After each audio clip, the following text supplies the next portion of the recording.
I'm Maria Menounos, and you're tuned in to AfterBuzz TV, the ESPN of TV talk. Now, let the buzz begin.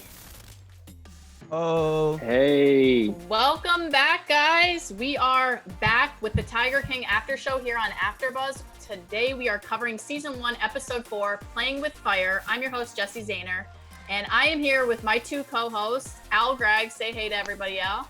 hey everybody, it's your boy Al Gragg. I'm over here, disinfecting everybody. I don't know if you can see this, but this episode was so crazy. I feel like I need to swallow like a gallon of bleach. Like I need to spray this bleach in my mouth, in my eyeballs to get every cricket scandalous thing out of it. So I'm here. Let's do it. I got my mask on. Let's get it. And we also have with us today Courtez Kirkwood. Courtez, tell everybody, say hi to everybody. hey, how's everyone doing? It's Courtez. We're quarantining and chilling and afterbuzzing. That's what we do. And there's so much going on with this show and this episode in particular, because it's not just like one thing. There's just like a number of things that go on. So let's just get right into it.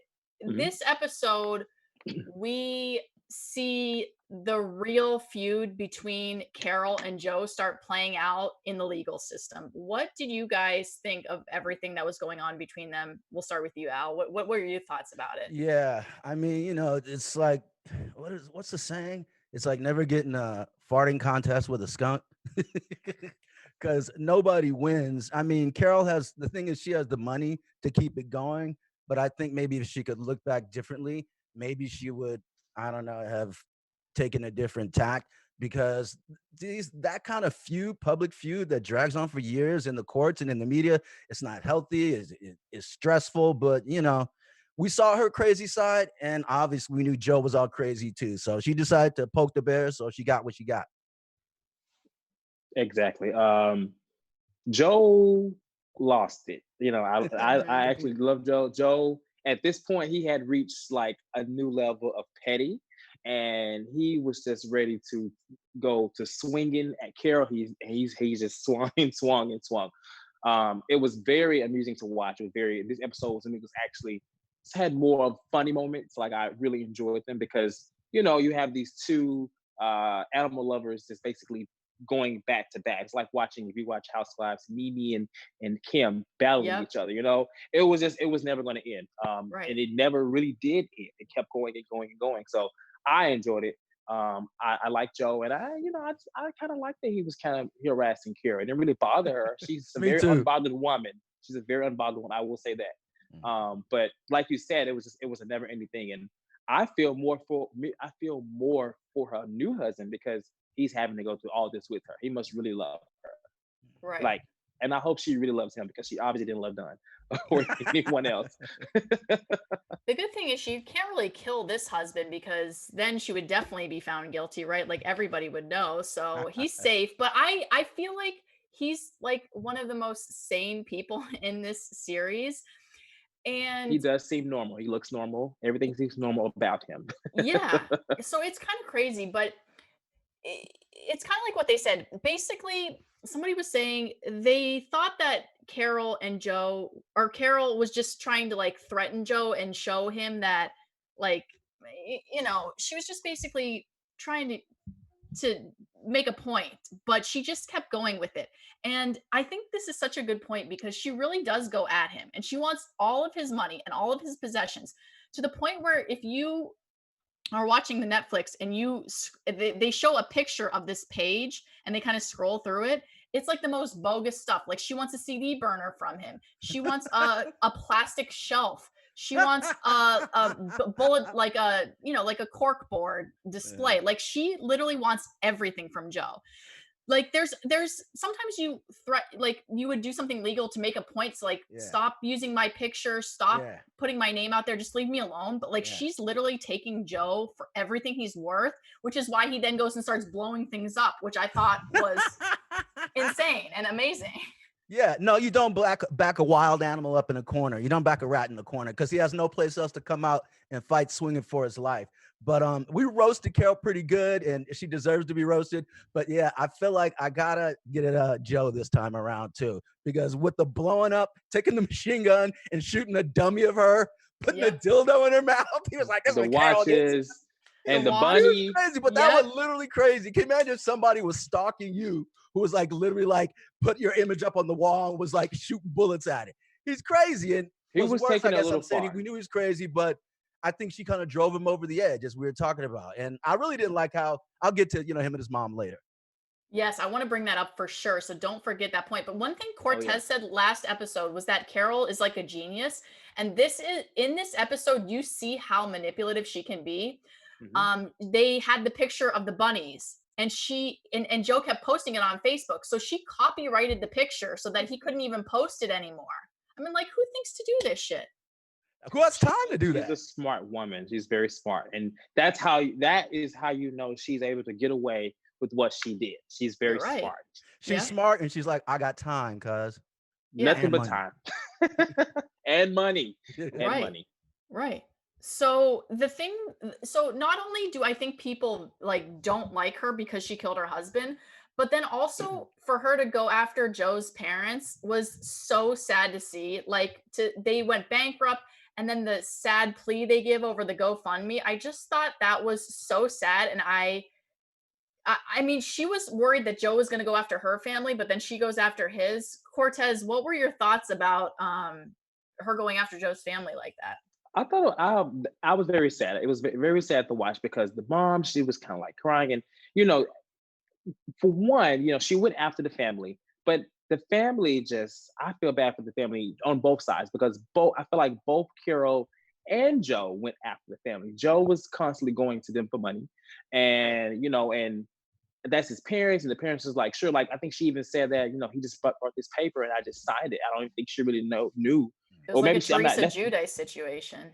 Yeah, like but not illegal, I guess. The parents were just innocent bystanders that somehow got drugged into this whole thing on both sides. I think they both equally played a part in like running them through the mud. Yeah. But and we got to call out, you're exactly right. But Joe's just an asshole, man, for like doing that to his parents. We know he's constantly switching the name around and ownership and putting this person's, that person's name so he can hide his assets. But when you put him into his mom's, he knew what the hell he was doing. He didn't tell her about it. I mean, I kind of lost respect for him at that point. Yeah. I thought that was really nasty. That's just so sad. Like his mom seemed so good to him. So she loved him to death. Yes. We have mommy. And she still was able to defend. She still was able to, defend him. Like she was able to have his back and say how, about Carole. So. Yeah. And we have mommy in color in the live chat. And she says, I don't blame Carole for going after Joe. He came for her just as hard. Or maybe she was going tit for tat with him, but he lost because of money. And then she says, I'm not mad at Carole for everything that she did to Joe. Maybe she did kill her husband, but until anyone has a shred of proof, it doesn't fall, or does it not fall under slander? She's right about that. That's why I'm even careful with what I'm saying over here. Yeah, God. Allegedly. No, don't bring Carole over here. I know, no, definitely don't. But yeah, I don't know. I don't know the laws behind that. But she also says, and I don't think Carole went after his parents just to be wicked. If Joe's parents' name was on some paperwork and she was after Joe, then so be it. That falls under Joe, not Carole. And that's kind of what you were saying, Al. Yeah. So he led her to his family basically by doing that. That was kind of like a, in the moment, clearly in this episode, he's not making very smart decisions at all. And that was probably the worst decision I think he made, was to lead them to the parents. And now they have like, he's still constantly trying to fight them legally and, not winning. So it's just like, where's all this money coming from, Right. And that's where, Al, you were talking about it last episode, but Howard Joe was starting to run out of money. And so he came to Howard and they tried to make a deal because Joe can pay more in the summer when people come to the zoo more. So he was making this deal with Howard and Howard was good on it. But then he brought Carole in and then Carole said, but I want your parents' house. And so they were about to make a deal to get this done, but Carole had to have his parents' house. And then that's where all hell broke loose again. And Joe kind of lost it. And that's where you see it's just really sad because Al, just tell me. I mean, I'm saying, and like the other girl said, I think, there's enough blame to go around tit for tat. But like I said, when you just take away everything and then you're going after his parents, at a certain time you got to like throw in the talent and take the high road, because that's hanging on your karma. That's what I believe, and your conscience, the rest of her lifetime. And now her life Yeah, sucks because she's a persona non grata. Mm-hmm. yeah. Cortez, what are your thoughts? No, I agree. I think she, it's like she. But here's, to play devil's advocate here. Mhm. Do you think that if she had have stopped, do you think Joe would have stopped? Because Joe seemed to be very consistent on doing whatever he could and say to make her look, to do anything to Carole. So, and I don't know if Joe was the type of person to like throw the red flag of the towel in, maybe, Yeah. but I don't think he's like that kind of person. And Right. because of that, it was like she just was like, I don't know what way to take him out other than Right. go for everything. Right. I think that maybe that's how I could see it, because he wasn't a person that would back down. He was Yeah. very I agree, consistent. that at that, I mean, Joe he would have burned down and like sacrificed any family or an employee member, I figure, at the end, if it Exactly. just meant just getting at Carole. That's the point I It felt was like it got desperate. to. He was very So, desperate. Right. so it's definitely on him for exposing his family and his mother to that.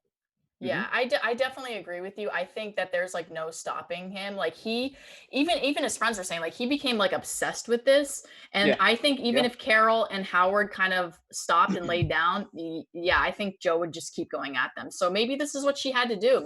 She couldn't stop it, so she just had to go for everything. And Yeah. just to clarify, you guys, so the audience knows too, it's not just that you wanted the house, and you can say, it's Joe's fault for doing that, but they got to Joe obviously has zero income. He's negative income. So for him to keep the park open, he was gonna to basically continue to charge. And she was like an irrational statement like, no, I don't want you charging anymore for the Well, animals, that's right? right. And I want you to pay me. It's like, how are you gonna get the money to pay you? That's right. You're It right. was totally irrational. I know. And that was actually sad because the cats started like not being able to eat and stuff. The They didn't have cats the food suffered. to There you feed them. go. And that's what's really The sad cats in this. suffered. Yeah. Both of them. Plague on both their houses. Yeah. Yeah. Those cats. The cats were in the house. She said they said they couldn't sleep. I'm like, what is? I know.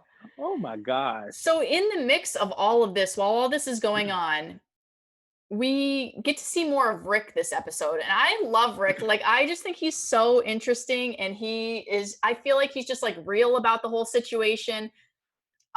He's wanting to, he's starting this reality show and he's also taking over like Joe Exotic TV, the internet show.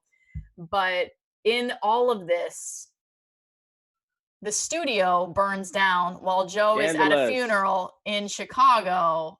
What were your initial thoughts, Courtez, when you heard initially, before you heard more about it, that the place burned down?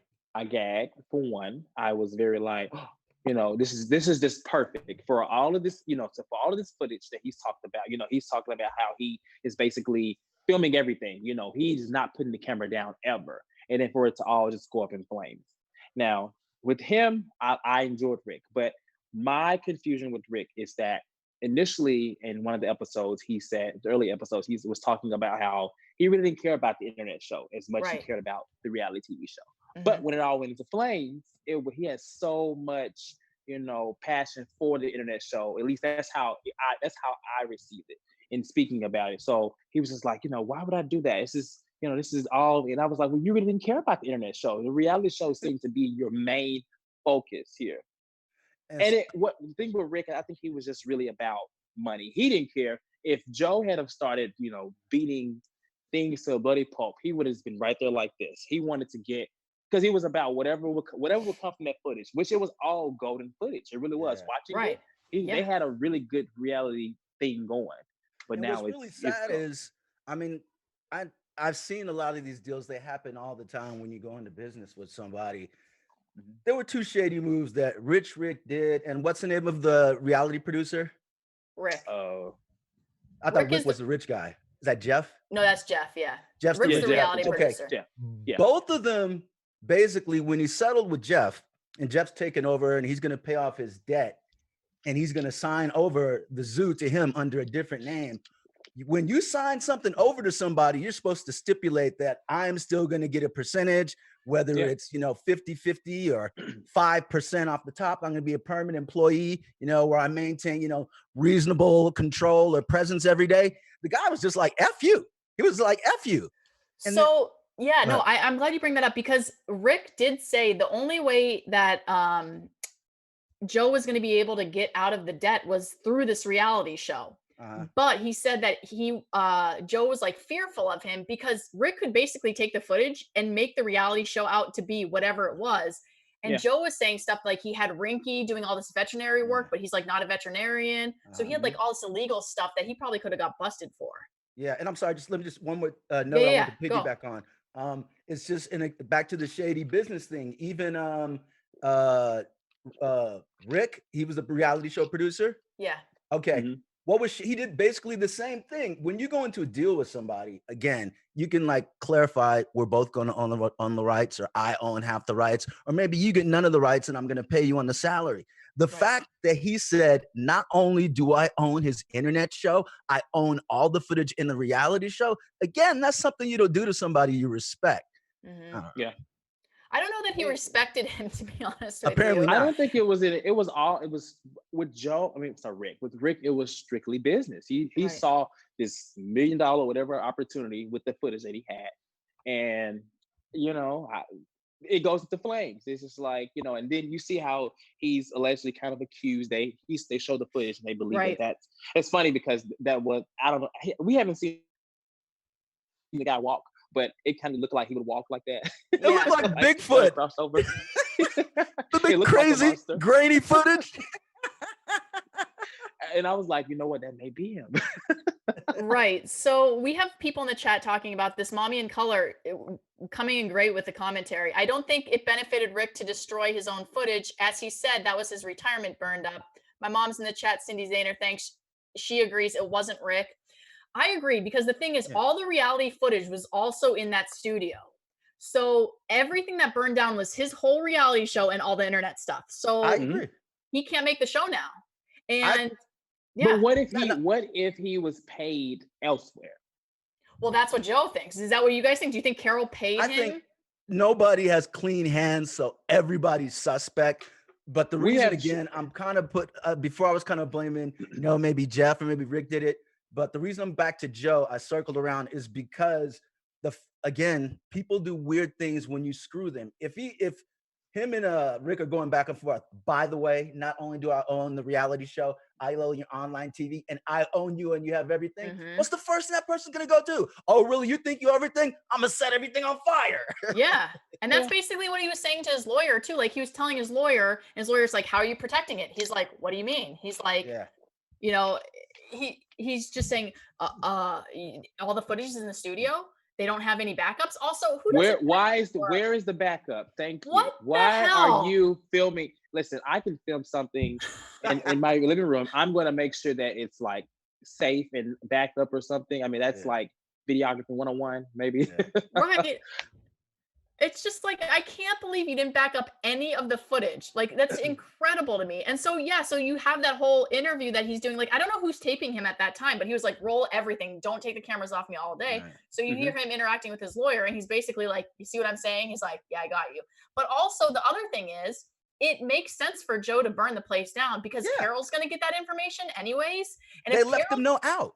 Yes. If Carole gets all the footage and everything that's on the computers. See, this is where I don't know. So maybe somebody in the chat, or maybe one of you guys that knows more about like law stuff, can tell me. But like, if Carole gets everything that Joe owns, does Rick get the footage back, or is it going to be saved on the computer that Carole then takes? Well, if what Rick was stating was true, is that they had a written agreement that he owns the rights to the footage. So the footage is his. So if they had signed a legal document, then she can't come in and take that because that's his. So, but what if she takes the computers? Will she still get the footage? Like, could she still get the footage? There you go. Possession is 9/10 of the law. Jeff can say that's my footage on that computer, but good luck seeing that footage, right? Yeah. So that's what Howard was bringing up too. We have Cindy Petrie, and she said, I saw an interview with Rick. He had a lot of footage of animal abuse by Joe. The dogs did not match on film. Rick said backup wasn't as safe, but fire was so hot it destroyed the safe. So I think just Joe did it. I just do. I think he got in that fight with Rick a week before. He burned the place down, not only for Rick, but in case they confiscated the computers, even if Rick got all the footage, is there a way Carole could have got somebody to retrieve it? And I don't know, next thing you know, she has all this animal abuse stuff too. That situation, there's so many ways and avenues you can go with that, because you have Joe, who is crazy, may do anything. Then you Right. have, Carole, who has all this money, so she has connections. She has, she clearly is trying to do everything she can. And then I'm not going to rule Rick out. I'm not going to say that he did it, but some of it is just a little. It looks kind of he did not have a genuine friendship with Joe. It was all business, and it's all monetary. He wanted money. So I just feel that, just like many other scenarios in this documentary, money may have been involved, to where he was still past something on the side. And I'm just going to throw this in, ladies and gentlemen. People in the chat, tell me if you're filming. The lesson I take from that is that even if you're going to get the lion's share of something of a project, you got to throw somebody else a bone. Because it's like the same thing in the music industry when the label shelves their artist, or makes them, puts off their album for 3 years they've been waiting on. You're not going to get the best production out of them. You're not going to get the most positive Joe. You're not going to get the best content. What you're going to get by making them mad and not even giving them out is him blowing your shit up. Yeah. Basically. So final thoughts, Al, who do you think did it? I think Joe did it. Courtez? Rick. I too think Joe did it. Don't beat me up. No. We'll never know, but that's who I think did it. Let us know who you guys think did it in the comments. We'd love to hear. We just love talking about the Tiger King. The next big part of this episode was we finally get introduced to Jeff Lowe. Al, first thoughts on Jeff Lowe? Man, Jeff is so cheesy. I don't know. What do you call that old brand that went out in the 2000s with like the crazy tigers and the Ed Hardy? Yeah, Yeah, Ed Hardy. Tom Totally Hardy. reminds me of the Ed Hardy kind. He was still rocking the Tom Hardy and like the sequence jeans and stuff. That was crazy. So, I mean, I think maybe, I don't know what Joe's intentions are.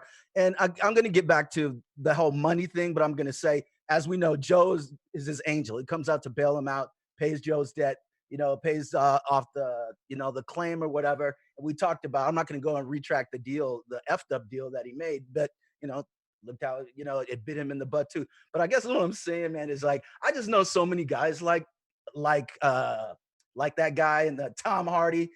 He's up there like taking pictures with all these girls and, in the hotel and all that. And yeah, the girl is, what do you say? Is that it takes the little pussy to get the big pussy, for me and my girl to be swingers. I was like, dude, ain't nobody come up to see you and your tigers. I'm just saying, all those girls look like escorts to me. Yeah. I mean, it also was Vegas. It was Vegas. Yeah. What are your thoughts of Jeff Courtez? I mean, he's an opportunist. Obviously, he did what he saw someone that was in need, and he used that to get what he wanted. He's obviously a very smart person. He may be related to Carole. They're very smart. Yeah. And not saying it, not really, but that whole segment from his introduction to the Vegas and the Tigers and the hotel, he just was an opportunist. He saw a weakness in Joe, which was financial, and because he was behind on his Ferrari payments too. Right. And his house was rented. Mm-hmm. all smoke and mirrors. Yes, he's the perfect example of I can't even think of the word. I put this in my notes. Where does it say?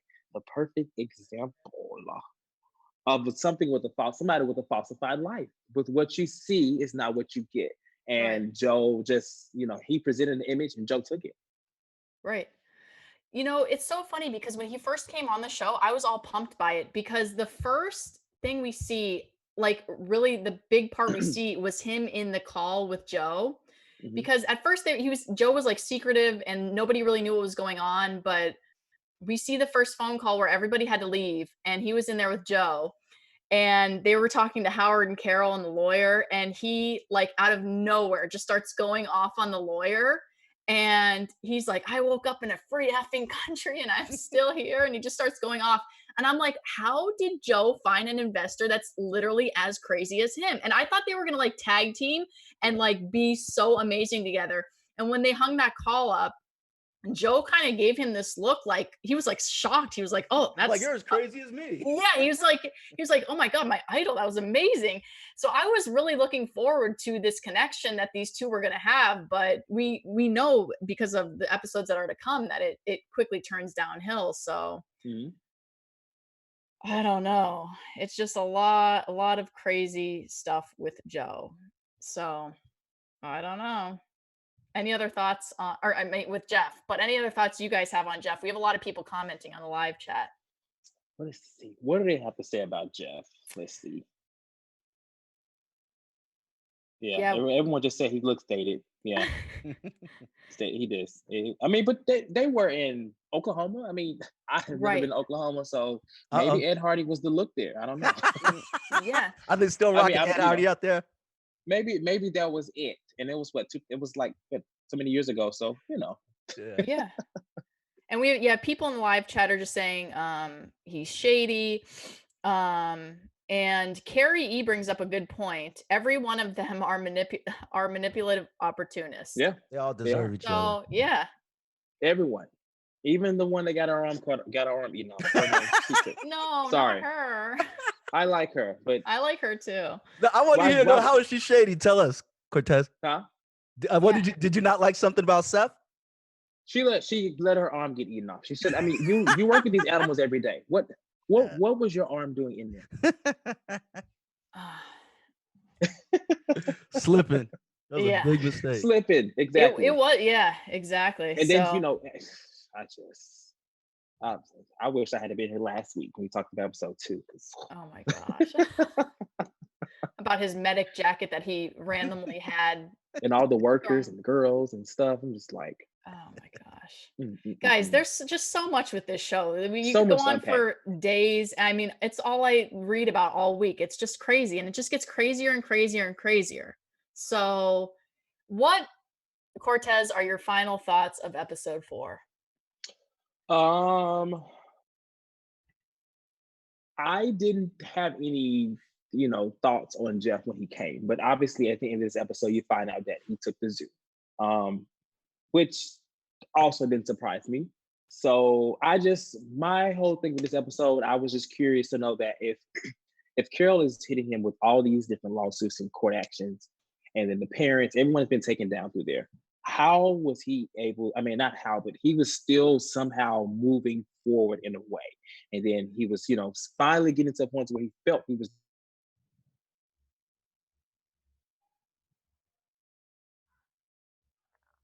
I think we just lost Courtez. Can you hear him? Can you hear me still? Oh, now I can hear heard you. that last Yeah, one. Uh-oh. I see you. I can hear you. Al, what are your thoughts on this episode? Bonkers. Yeah. Just bonkers. I'm waiting to see how this plays out. I mean, it's definitely Exactly. entertaining. Like I said, I like Joe's, diss record to Carole. Everybody go check out his catalog. What is it called? Hey Kitty. So if anything, we get a good laugh, but it's kind of tragic how all these kind of, I don't know, hurt and wounded people founded each other and just kind of perpetuated that cycle. Right. Right. I know. It's going to be really interesting to see what is to come with the Tiger King. So until next episode, Al, we're going to move on to your segment. So tell everybody what you got today. Everybody, what's up with your boy Al with my special Animal Apocalypse segment, #Animal Apocalypse, #Quarantine and Chill. Every week I've been coming to you with some crazy animal stories. But by the way, I want you guys to know animals aren't necessarily the craziest people. Sometimes we see, like with Joe and Carole and all these characters, people are the craziest people. But let me just get this off too. This is what the world is coming to. Animals in the apocalypse. Cicadas.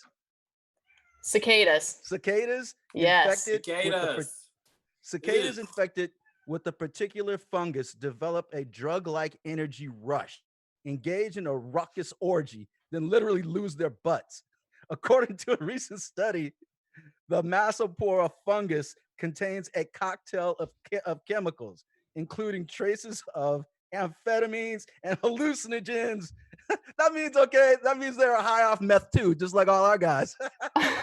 And hallucinogens and sex-fueled frenzy. Males will even try to copulate with each other and imitate female behavior to attract a mate under the influence of the fungus. Kids, that's why you don't do drugs. The fungus spreads through these sexual exchanges and also gets released by infected insects in a dramatic spray of disintegrated body parts. So basically, their body parts just explode and it's airborne, kind of like what we're going through now. Hopefully, not that bad. Oh gosh.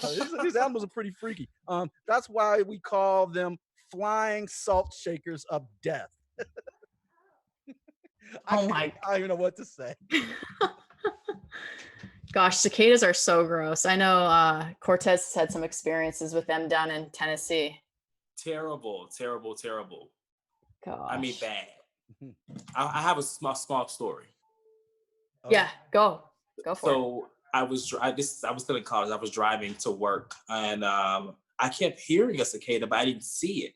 Oh God. Well, it turns out it had gotten like in the grill of my car, you know, and so it was like, I thought it was in the car, so I like literally stopped the car and got out.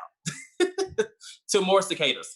No, oh my God. I would have literally crashed my car. Those things. No, they were everywhere. Oh like God. because they're blind. So they're just blind. They can't see. They're just running into everything. Oh my God. That's a nightmare. So speaking of quarantine and chill though, really quick, for all you guys out there that are also staying at home in quarantine, and maybe you're hanging out on Zoom like we are right now, social distancing from your friends. One quarantine and chill story that I have from this week is that my mom, shout out to my mom, who is actually with us in the live chat. Hey, Mom. She was meeting with all of her friends for a little wine party via Zoom app, and we were able to do like a little April Fool's joke on them where she shared the invite with me, and I went in as Joe Exotic, right, into her group with all of her friends and pretended I was Joe Exotic, played sound bites, and they had no idea who I was. You were playing audio from Joe? Oh, I had to. So if Jess, you go big. if you guys are bored at home, just get on your parents' like Zoom parties and troll their friends. They'll eventually kick you out and then you won't be allowed in, but it's super fun and entertaining while you're trapped in your house. So My mom doesn't know how to use Zoom. She just learned how to use FaceTime. So we're gonna take baby steps. Yes. Okay, and then we do have some news and gossip for this episode as well regarding Joe, because Joe and Lauren Lowe have been interviewed a little bit about the Netflix documentary, because everybody that's in the show actually seems to be really upset about it. We talked about Carole last episode. Doc's really mad about it too. But Jeff and Lauren Lowe, who currently run the zoo that Joe used to own, told the Media Exchange in a separate interview that they were really unhappy about the Netflix documentary as well. So separate from what Carole reported. And they touched on about this is a direct quote from Jeff. They touched on about 10% of the story. The portrayal of us stealing the zoo from Joe was very unfair because we came here to help him. We got it back on its feet. We left to move away because we didn't want to be in a zoo in Oklahoma. So the notion that we tried to steal the zoo from him was just ridiculous. Then how come you didn't include Joe in the contract? You're supposed to give him some basically a slush fund or a salary, or if you're not giving him points off the deal. Otherwise, he's just continued to be broke. Yeah, I don't know how. Same with Carole. I don't know how they would want to be portrayed. I mean, someone else in the documentary said they stole the zoo, and now he no longer has the zoo. So what is that? Yeah, I don't know. So that's what they said. Real quick, just on the line of documentaries. I mean, again, because I want to be objective. We're talking about how the narrative of a documentary can change depending on the footage. So maybe it evolved in something that they didn't think. But with that said, I don't know. I don't know how they could have expected anything different. That's just my perspective. Yeah. I don't know. Going back and rewatching the episodes, I'm gonna have to really keep in mind their thoughts and see if I can see where it went wrong. But I mean, I don't know. So that's just his. This is why I want to hear from these people. Like, Uh-huh. what is really going on that we're not seeing? Mhm. But if Somebody's in jail. Somebody got murdered. Who knows? Somebody's dancing in a leopard thong. We don't know what's going on. yeah, We need the one girl that went. I can't. She worked at one of one of the zoos. She had her name changed. I can't think of her name now. We need her to come speak. which I think it one? was they named her Bala. He named her Bala. Oh, Barbara Fisher from Doc Antle's. We Uh, need her. She She's seems part to of yes, his be very harem. I literally have been searching for her, but her name is so common, I just can't find her. So if yeah. anybody has any connections to Barbara Fisher from Iowa that used to work over at Myrtle Beach Safari, please send her our way because I would love to talk to her. Because yes, I totally agree with Courtez on this one. We need her. Yes. So guys, any last thoughts before we sign off for the day?